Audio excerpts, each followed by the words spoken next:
র্যাবোর নরকে এক ঋতু আমি অনুবাদ করেছিলাম, সেই অনুবাদ থেকে পড়ছি। নরকে এক ঋতু পুরোটা তো একবারে পড়তে পারবো না, দীর্ঘ কবিতা, যতটুকু পারি পড়বো। এক একটা অংশ এক একদিন পড়বো, যাতে পুরোটা পড়তে পারি। আর সেই অংশগুলোই আলাদা আলাদা করে ইউটিউবে দেব। আগে কোনো এক সময়, যদি ঠিক মতন মনে থাকে, আমার জীবন ছিল ভুরি ভোজের উৎসব, যেখানে প্রতিটি হৃদয় নিজেকে মেলে ধরত, সেখানে অবাধে বয়ে যেত সব ধরনের মন। একদিন সন্ধ্যায় আমি সৌন্দর্যকে জড়িয়ে ধরলুম, আর তাকে আমার তিটকুটে মনে হলো, আর আমি ওকে অপমান করলুম। বিচারের বিরুদ্ধে নিজেকে করে তুললুম ইস্পাত কঠিন। আমি পালালুম ওই ডাইনিরা, ওই দুর্দশা, ওই ঘৃণা। আমার ঐশ্বর্য ছিল তোমাদের হেফাজতে। যাবতীয় মানবিক আশা আমি নিজের মধ্যে নষ্ট করে ফেলেছি। বিরূপ জানোয়ারের নিঃশব্দ লাফ নিয়ে আমি গলা টিপে মেরে ফেলে দিয়েছি প্রতিটি আনন্দ। আমি জল্লাদদের আসতে বলেছি, আমি তাদের বন্দুকের নল চিবিয়ে নষ্ট হয়ে যেতে চাই। আমি বালি আর রক্তে রুদ্ধশ্বাস হবার জন্য নিমন্ত্রণ করেছি মহামারী রোগদের। দুর্ভাগ্য ছিল আমার ঈশ্বর।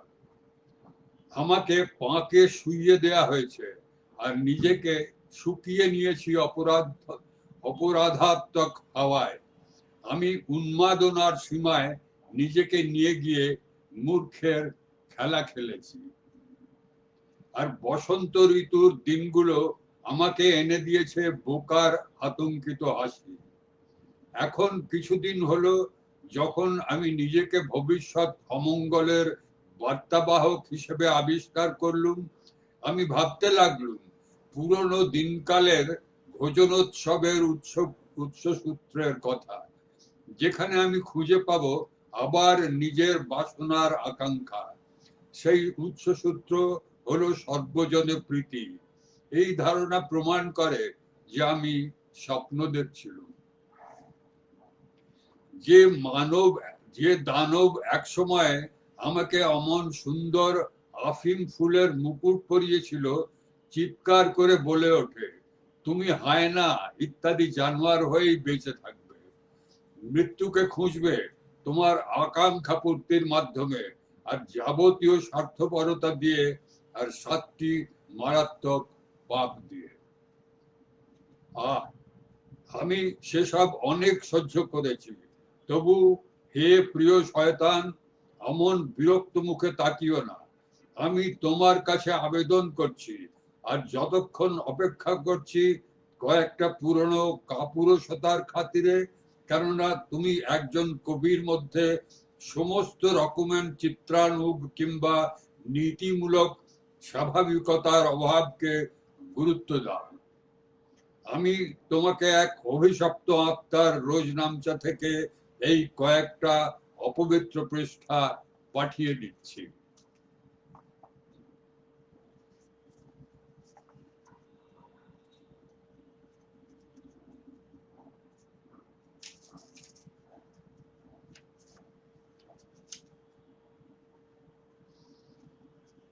পরের পর্ব, বদ রক্ত। ফরাসি দেশের প্রাচীন অধিবাসী গলদের থেকে আমি পেয়েছি আমার ফিকে নীল চোখ, একখানা ক্ষুদ্র মস্তিষ্ক, আর প্রতিযোগিতার আনাড়িপনা। আমার মনে হয় আমার জামা কাপড় তাদের মতনই অমার্জিত, কিন্তু আমি চুলে তেল লাগাই না। সেই প্রাচীন অধিবাসী গলরা ছিল তাদের সময়ের অত্যন্ত মূর্খ চামার আর খড় পোড়ানোর দল। তাদের কাছ থেকে আমি উত্তরাধিকার সূত্রে পেয়েছি প্রতিমা উপাসনা, আর যা কিছু পবিত্র তাকে নোংরা করে দেবার প্রতি টান। ওহ, যত রকমের বদভ্যাস হতে পারে। ক্রোধ, লাম্পট্য, ভয়ানক ব্যাপার এই লাম্পট্য। তাছাড়া মিথ্যে কথা বলা আর সবার উপরে আলস্য। যাবতীয় ব্যবসাপাতি আর কাজ কারবার সম্পর্কে আমি বেশ আতঙ্কে ভুগি। কর্তা ব্যক্তিদের আর খেটে খাওয়া লোকদের সম্পর্কে ওরা সবাই চাষাড়ে আর মামুলি। যে হাত কলম ধরে থাকে তা লাঙল ধরে থাকা হাতের মতনই শুভ। হাতের ব্যাপারে একটা শতাব্দী বলা যায়। আমি কোনোদিনও আমার হাত ব্যবহার করতে শিখব না। আর হ্যাঁ, পারিবারিক ঝুট ঝামেলা তো আরো এক কাঠি বাড়া। ভিক্ষা চাওয়ার মালিকানা আমাকে লজ্জা দেয়। অপরাধীরা অন্ডকোষহীন পুরুষদের মতোই নিদারুণ বিরক্তিকর। আমি আছি বহাল তবিয়তে, আর আমি কাউকে পরোয়া করি না। কিন্তু কে আমার জীবকে এত বেশি মিথ্যা সুদর্শনে ভরে তুলেছে, যা কিনা আমাকে এতদিন পর্যন্ত পরামর্শ দিয়েছে আর অলস করে দিয়েছে? আমি তো আমার জীবনকে চালিয়ে নিয়ে যাবার জন্য শরীরকে ব্যবহার করিনি। ঘুমন্ত কোলা ব্যাঙের আলস্যকে ছাপিয়ে আমি সব রকমের জায়গায় বসবাস করেছি। ইউরোপে এমন কোনো পরিবার নেই যাদের আমি চিনি না। পরিবার বলতে আমি বোঝাতে চাইছি যেমন আমার, যারা মানুষের অধিকারের ফতোয়ার জোরে তাদের অস্তিত্ব টিকিয়ে রেখেছে। আমি প্রতিটি পরিবারের সবচেয়ে বড় ছেলেকে চিনি। যদি ফ্রান্সের ইতিহাসের কোনো একটা সময়ের সঙ্গে আমার সম্পর্ক থাকতো, কিন্তু তার বদলে কিছুই নেই। আমি ভালো করেই জানি যে আমি চিরকাল এক নিকৃষ্টতর জাতির মানুষ। আমি দ্রোহ ব্যাপারটা বুঝতে পারি না। নেকড়ের পালের মতন কোনো জানোয়ারকে ছিঁড়ে খাবার জন্য যা তারা নিজেরা মারেনি, আর লুট পাচার বাদ দিলে আমার জাতি কখনো উঠে দাঁড়ায়নি। খ্রিস্ট ধর্মের বাড়ির বড় মেয়ে ফ্রান্সের ইতিহাস আমার মনে আছে। পবিত্র ভূমির জন্য ক্রুসেড লড়তে আমিও চলে যেতে পারতাম একজন গ্রাম্য চাকর হিসেবে। আমার মগজের ভেতরে ব্যাভেরিয়ার বনানীর ভেতর দিয়ে অজস্র পথ রয়েছে। বসফরাসের বাইজেন্টিয়াম সাম্রাজ্যের ছবি, জেরুজালেমের কেল্লা, মেরির পুজো পদ্ধতি, ক্রুশ কাঠে ঝোলানো যিশুর সম্পর্কে দুঃখদায়ক চিন্তা আমার মগজের ভেতরে হাজার অবজ্ঞায় পুলকিত হতে থাকে। রোদ্দুরের কামড়ে ধসে পড়া দেয়ালের কিনারায় ভাঙা চোরা মাটির বাসন কোসন আর বিছুটি বনের মাঝে আমি একজন কুষ্ঠ রোগীর মতন বসে থাকি। আর তাছাড়া আমি একজন উদ্দেশ্যহীন ভাবঘুরে ভাড়াটে সৈনিক, জার্মান রাত্রির আকাশের তলায় সময় কাটাতুম। আর একটা ব্যাপার, বুড়ি আর বাচ্চাদের দলের সঙ্গে অত্যুজ্জ্বল লালচে ফাঁকা মাঠে আমি সাবাত ছুটির নাচ নেচে চলেছি। আমি এই দেশ আর খ্রিস্ট ধর্মের বিষয়ে বিশেষ কিছুই মনে রাখতে পারিনি। আমি নিজেকে চিরকাল অতীত থেকে দেখতে পাবো, কিন্তু সব সময় একা, পরিবারহীন। প্রকৃতপক্ষে কোন সেই ভাষা যাতে আমি কথা বলতুম? আমি কখনো নিজেকে যীশু খ্রিস্টের পারিষদ বর্গের সদস্য হিসেবে দেখি না, সন্তদের সভাতেও নয় যারা যীশু খ্রিস্টের প্রতিনিধি।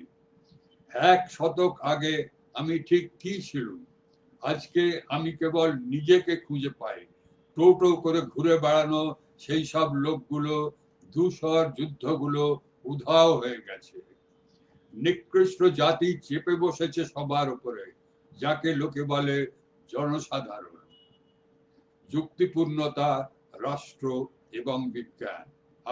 বিজ্ঞান সমস্ত কিছু অতীত থেকে নিয়ে আসা হয় শরীর আর আত্মার জন্য।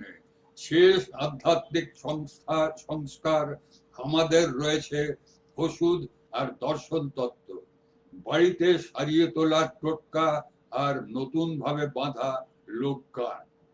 এবং রাজকীয় আমোদ প্রমোদ আর যে সমস্ত খেলাধুলা রাজারা নিষিদ্ধ করে দিয়েছে, ভূগোল, আকাশবিদ্যা, যন্ত্রবিদ্যা, রসায়ন, বিজ্ঞান, নবতর আভিজাত্য, প্রগতি, জগৎ সংসার এগিয়ে চলেছে, আর কেনই বা তা করবে না? আমাদের রয়েছে গণিতের দৃষ্টি প্রতিভা, আমরা এগিয়ে চলেছি প্রাণ চাঞ্চল্যের দিকে। আমরা যা বলছি তা অমোঘ রহস্যপূর্ণ এবং ধ্রুব সত্য। আমি বুঝতে পারি, আর যেহেতু আমি পৌত্তলিকতার নিকৃষ্ট শব্দাবলী ছাড়া নিজেকে প্রকাশ করতে পারি না, আমি বরং চুপ করে থাকব। পৌত্তলিকতার নিকৃষ্ট রক্ত ফিরে বইতে থাকে শরীরে, প্রাণ চাঞ্চল্য এখন আয়ত্তে। যিশু কেন আমাকে সাহায্য করেন না? কেন আমার আত্মাকে আভিজাত্য আর স্বাধীনতা দেন না? কিন্তু যিশুর উপদেশাবলী তো অতীতের ব্যাপার। খ্রিস্টের উপদেশাবলী, খ্রিস্টের উপদেশাবলী। আমি হাঘরের মতন ঈশ্বরের জন্য অপেক্ষা করি। আমি চিরকালের জন্য এক নিকৃষ্ট জাতের মানুষ। আর এখন আমি উত্তর পশ্চিম ফ্রান্সের ব্রিটানির সমুদ্র তীরে শহরগুলো সন্ধ্যায় তাদের আলোকমালা জ্বালিয়ে দিই। আমার দিনকাল ফুরিয়ে গেছে, আমি ইউরোপ ছেড়ে চলে যাচ্ছি। সমুদ্রের হাওয়া আমার ফুসফুসকে গরম করে তুলবে, হারিয়ে যাওয়া আবহাওয়া আমার ত্বককে পাল্টে ফেলবে চামড়ায়। সাঁতার কাটার জন্য, ঘাস ভূমি মারিয়ে চলার জন্য, শিকার করার জন্য, সবচেয়ে প্রিয় ধোঁয়া ফোঁকার জন্য, কড়া মদ খাবার জন্য, সে মদ গলিয়ে ফেলা লোহার মতন কড়া। আগুনের চারপাশে আমার প্রণম্য পূর্বপুরুষেরা যেমন ভাবে বসে থাকতেন। আমি লোহার অঙ্গ প্রত্যঙ্গ নিয়ে ফিরে আসবো, কালো ত্বক আর রাগী দুটো চোখ। এই মুখোশে ওরা সবাই মনে করবে আমি উৎকৃষ্ট জাতির মানুষ। আমার কাছে থাকবে স্বর্ণ ভান্ডার। আমি হয়ে উঠব নৃশংস আর শ্রম বিমুখ। যে দুর্ধর্ষ পঙ্গুরা গ্রীষ্মমণ্ডলের দেশ থেকে ফিরে আসে, তরুণীরা তাদের সেবা করে, আমি রাষ্ট্রনীতিতে জড়িয়ে পড়ব, বেঁচে যাব। এখন আমি অভিশপ্ত। আমি আমার নিজের দেশকে অপছন্দ করি। সবচেয়ে ভালো হলো মাতাল অবস্থায় ঘুমানো, চিলতেখানে কোনো সমুদ্র তীরে হাত পা ছড়িয়ে শুয়ে পড়া। কিন্তু কেউই ছেড়ে চলে যায় না। আর একবার বেরিয়ে পড়া যাক আমাদের এলাকার পথে পথে, আমার অধার্মিকতার ভার সঙ্গে নিয়ে, সেই অধার্মিকতা যা যুক্তিপূর্ণতার যুগ থেকে আমার অস্তিত্বে দুঃখ কষ্টের শিকড় পুঁতে দিয়েছে। স্বর্গ পর্যন্ত উঠে যাওয়া আমাকে বিধ্বস্ত করে, ওপর থেকে ছুঁড়ে ফেলে দেয়, আমাকে হিসড়ে টেনে নিয়ে যায়। চরম পাপহীনতা, শেষ মায়া, সবকিছু বলা হয়ে গেছে। পৃথিবীতে আমার জঘন্যতা ও বিশ্বাসঘাতকতা আর টেনে হিচড়ে নিয়ে যাবার নয়। চলে এসো।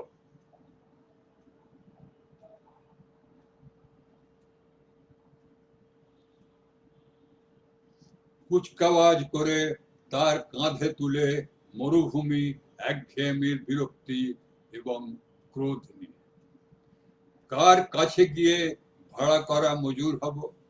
কোন সে জানোয়ারদের আদর করি? কোন পবিত্র মূর্তিগুলোকে ধ্বংস করি? কেমনতর হৃদয়কে ভাঙি? কোন মিথ্যাকে প্রশ্রয় দিই? কোন সে রক্তের নদী হেঁটে পার হই? বরং বিচার থেকে দূরত্ব রাখা ভালো। একরকম জীবন, সুস্পষ্ট বিস্ময়। কফিনের ঢাকা তোলার জন্য একটা শুকনো ফুল, শুয়ে থাকো আর দম বন্ধ করে থাক, হয়ে যা। এইভাবে বার্ধক্যে পৌঁছানোর কথা নয়, কোনো বিপদ নয়, সন্ত্রাস ব্যাপারটা ফরাসি। আমি এমন এক পরিত্যক্ত, সে নিজেকে কোনো না কোনো স্মৃতি মন্দিরে নিয়ে গিয়ে নিখুঁত হবার আবেগ উৎসর্গ করবে। ওর ও আমার আত্মস্বীকৃতি, আমার মনোমুগ্ধকর দেশপ্রেম, আমার নিঃস্বার্থপর ভালোবাসা। অথচ তবু আমি এই তলানিতে গভীর অতল থেকে কেঁদে উঠি, আমি আসলে একটা গাধা। যখন আমি একটা ছোট্ট শিশু ছিলুম, আমি সেই দণ্ডিত অপরাধীকে শ্রদ্ধা করতুম, যার মুখের ওপর কারাগারের দরজা সদা সর্বদা বন্ধ থাকবে।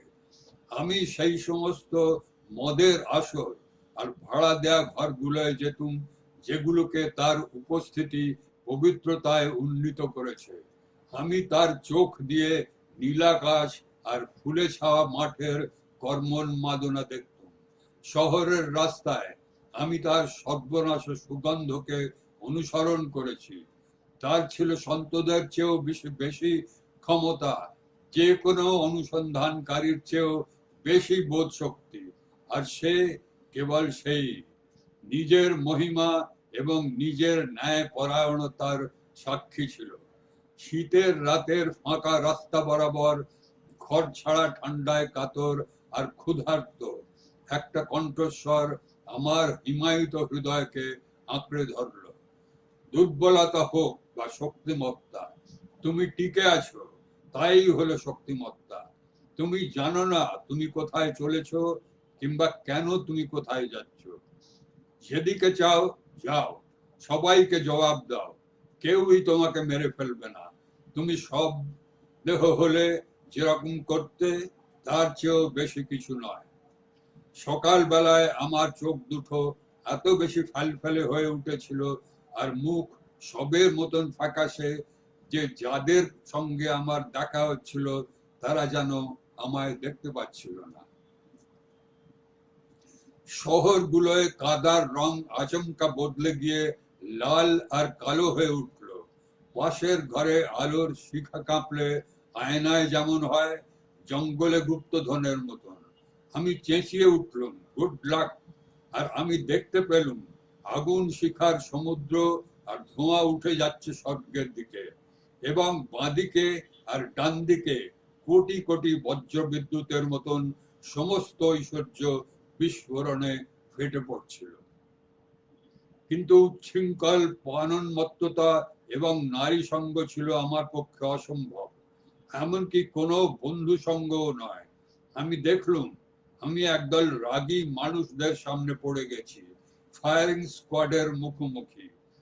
তারা যে দুঃখে কাঁদছিল তা তারা নিজেরাই বুঝে উঠতে পারছিল না, আর ক্ষমা করে দিচ্ছিল, ঠিক যেন জোয়ান অব আর্ক।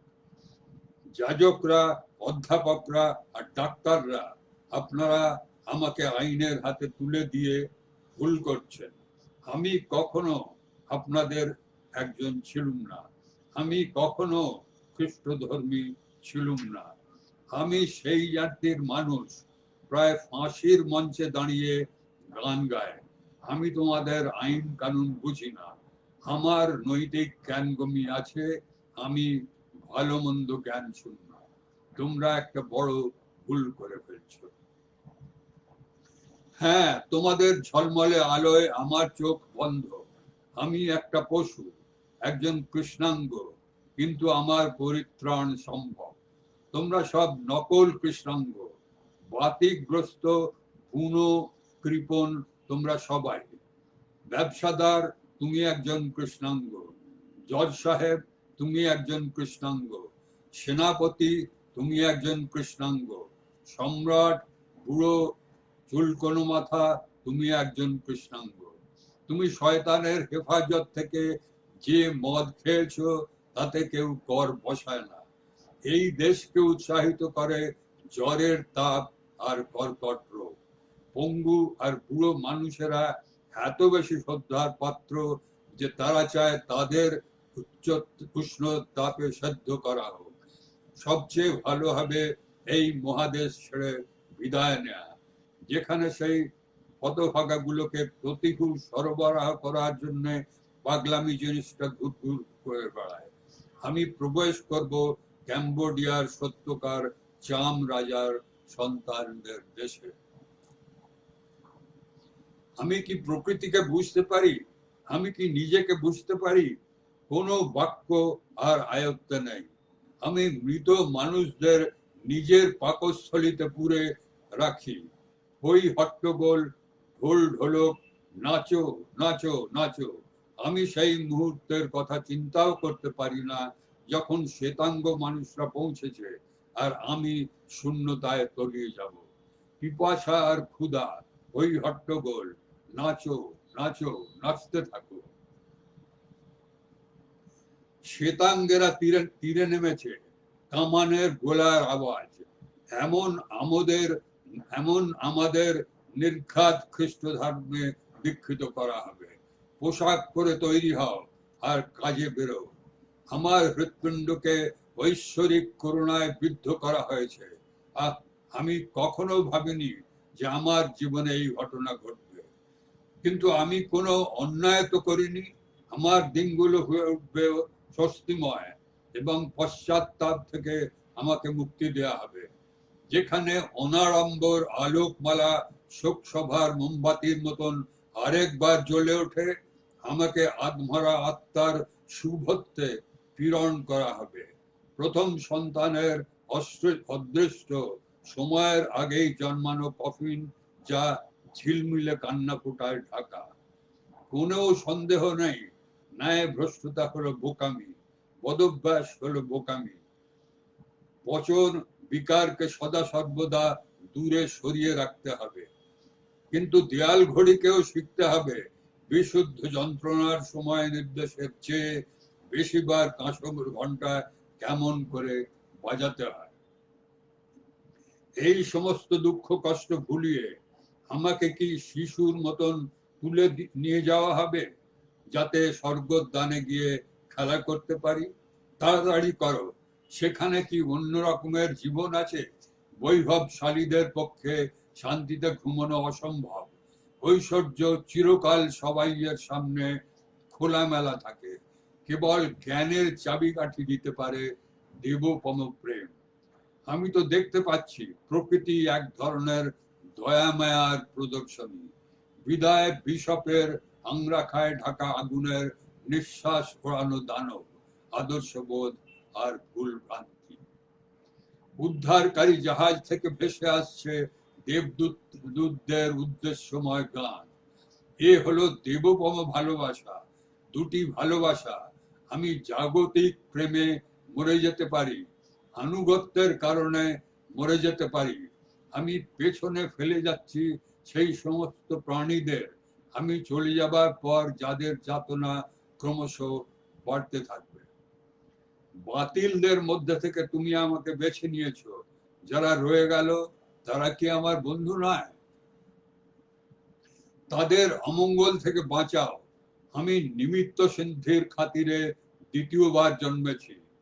জগৎ সংসার বেশ শুভময়। আমি জীবনকে আশীর্বাদ করব। আমি আমার ভাই বেরাদরদের ভালোবাসবো। বাল্যকালীন প্রতিজ্ঞার ব্যাপার আর নেই। বার্ধক্য আর মৃত্যুকে এড়িয়ে যাওয়ার আশা নেই। ঈশ্বর আমার শক্তি এবং আমি ঈশ্বরের বন্দনা করি। একঘেয়েমি জনিত বিরক্তি আমি আর পছন্দ করি না। দুর্বার ক্রোধ, বিকৃত কাম, উন্মাদনা, যাদের সব কয়েকটি স্পন্দনাঘাত আর দুর্বিপাকের সঙ্গে আমি পরিচিত। আমার সম্পূর্ণ ভার লাঘব হয়েছে। এবার আমার অপরাধ শূন্যতার সীমাকে ঠান্ডা মাথায় মূল্যায়ন করা হোক। প্রহারের সন্তুষ্টি চাইবার মতন অবস্থায় আমি আর নেই। আমি কল্পনা করি না যে আমার শ্বশুর যীশু খ্রিস্টের দলের সঙ্গে আমি মধুচন্দ্রমায় বেরিয়েছি। আমি আমার নিজের যুক্তিজালে আটক জেলবন্দি নই। আমি তো বলেছি, হে ঈশ্বর, আমি উত্তরণের মাধ্যমে স্বাধীনতা চাই। আমি কেমন করে সেই দিকে যাব? ছেলে মানুষের স্বাদ আর নেই, আর দরকার নেই দেবপম ভালোবাসার কিংবা কর্তব্যের প্রতি উৎসর্জন।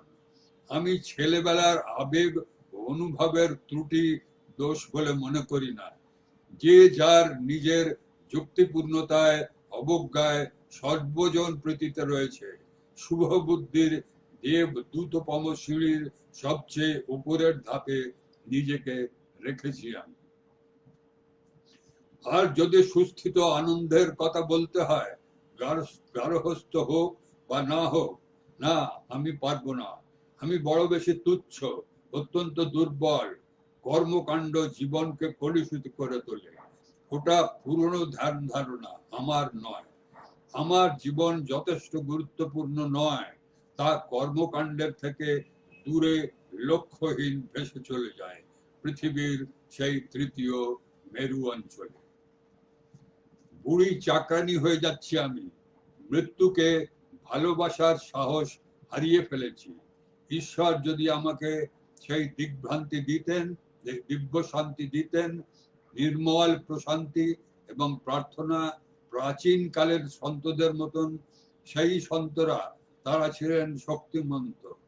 নোঙর এমনই এক ধরনের শিল্পী যাদের প্রয়োজন আর আমাদের নেই। এই প্রহসনের কি এবার শেষ হওয়া প্রয়োজন? আমাকে কাঁদাবার জন্য আমার শুদ্ধতা যথেষ্ট। জীবন নামের প্রহসনে সবাইকে খেলতে হবে। এবার থামাও, এটা তোমার শাস্তি। কুচকাওয়াজ করে এগিয়ে যাও। আমার ফুসফুস জ্বলছে, কপাল দপদপ করছে, রাত্রি ঘনিয়ে আসছে। আমার চোখে এই সূর্যের তলায়, আমার হৃদয়, আমার দুই হাত আর পা দুটো। আমরা কোথায় চলেছি? যুদ্ধ করতে? আমি বেশ দুর্বল। অন্যেরা এগিয়ে চলেছে। যন্ত্রপাতি, অস্ত্রশস্ত্র, আমাকে সময় দাও। গুলি চালাও, আমাকে তাক করে গুলি চালাও, নয়তো আমি তোমাদের হাতে ছেড়ে দেবো নিজেকে। ভিতুর দল, আমি নিজেকে খুন করব। আমি নিজেকে ঘোড়ার খুরের তলায় নিক্ষেপ করব। আমি এসবে অত্যন্ত অভ্যস্ত হয়ে যাব। সেটাই হবে ফরাসি উপায়, শৌর্যের পথ। এর পরের পর্ব হচ্ছে নরকে এক রাত। সেটা পরে আর একদিন।